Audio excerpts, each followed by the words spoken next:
So greetings and welcome, my friend, to Workout Wednesdays here on the Red Delta Project YouTube channel or podcast if you're listening in the audio. I'm Matt Schifferle with another episode to help you look and feel your best, and today we're discussing warm-up techniques that don't suck, particularly for calisthenics training. Now, I'll be honest with you.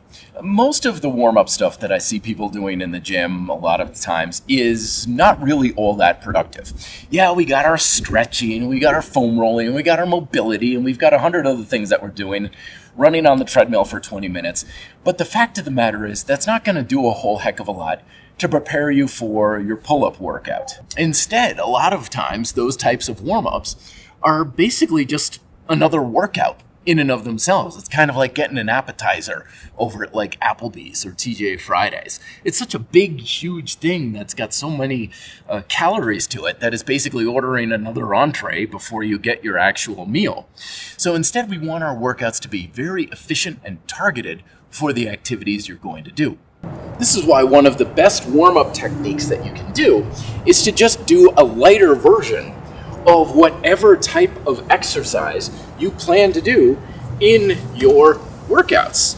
So if you're going to be doing more advanced calisthenics squat techniques, start off with some simple isometric lunges or some shifting squats back and forth. Just whatever that exercise is, taking it down a few notches so you can work on things like tension control, mobility, and get your mind and body prepared for the work to come. Isometrics are another great preparation for strength training. So if we're about to do, say for example, our archer style push-ups, then just holding a simple isometric of a standard push-up, moderately focusing on things like tension control, body position, making sure that everything is tight and online, can really prepare the nervous system and our body. And lastly, don't feel like you need a warm-up routine that you have to do as religiously as possible. Warming up is our opportunity to kind of get in touch with our body and be like, okay, what's feeling good? What's tight? What's kind of active and stuff? Some days you're going to be more prepared to go right out of the gate. Sometimes it may take you a little bit more time.